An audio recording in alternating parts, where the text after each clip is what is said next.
Ideacity, the smartest people, the biggest ideas. It was the publisher of one of our promotional sponsors, Janusz Uberal, are you up there, Janusz? Yeah, of the Digital Journal, who first introduced me to Anita Kunz by hiring her to do a cover of me for his magazine. First thing she did is she stretched out my already skinny neck. Kind of gave me a bit of an anguished martyr look, which disappointed me a little because I was rather hoping for something more Sean Connery-ish myself.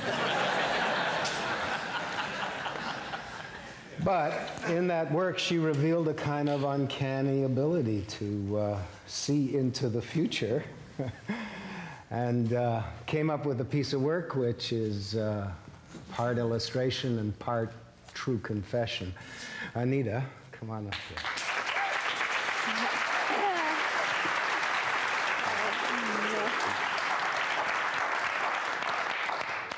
Well, I don't know how much I can see into the future. I have enough trouble with the present.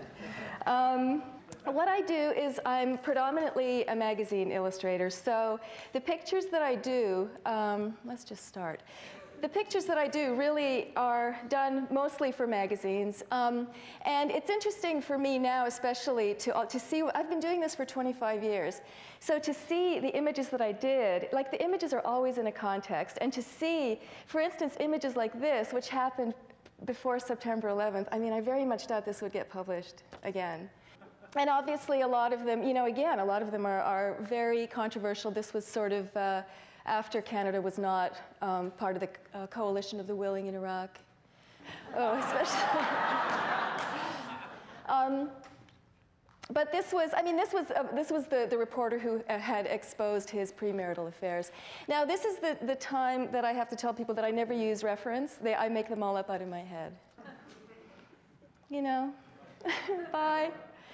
You know, there's certain design elements that I sort of am interested in sometimes, the posterior in this one.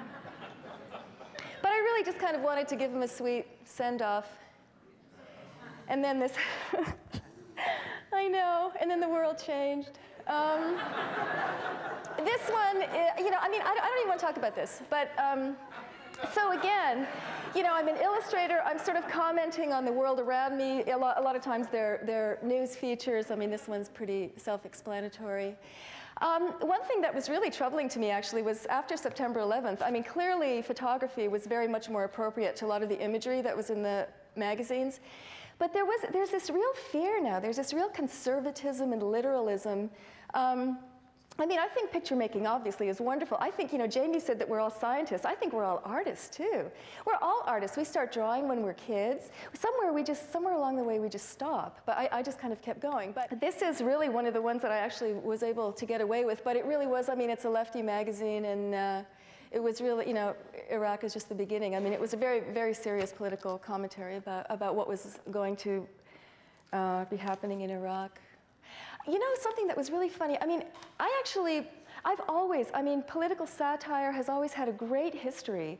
But lately, it's just like nobody wants to do it, nobody wants to buy it, everyone's really afraid.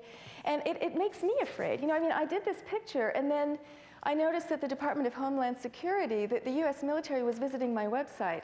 And it made me really nervous, and I thought, am I being monitored, or is it just some bored guy in his lunch hour? I mean, I really don't know. But that's kind of, you know what I mean? Like, it could be some guy just looking for goofy pictures. I don't know. Anyway.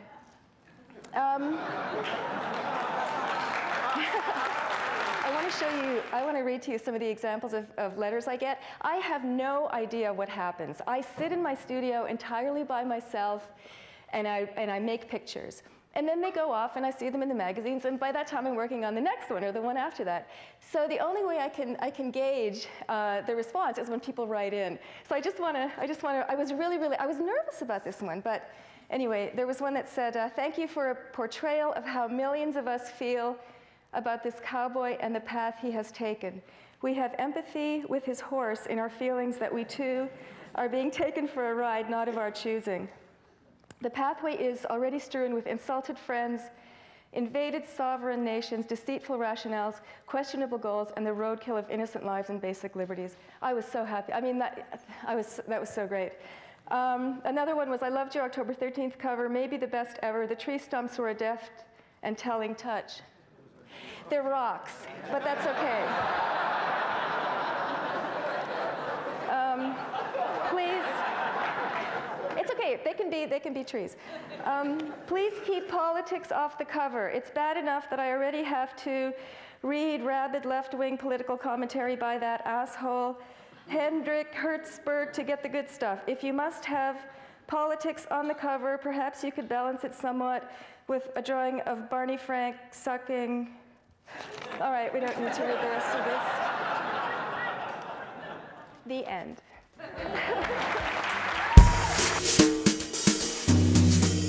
Get the latest Idealist news, presenter information, and watch streaming video at www.ideacityonline.com.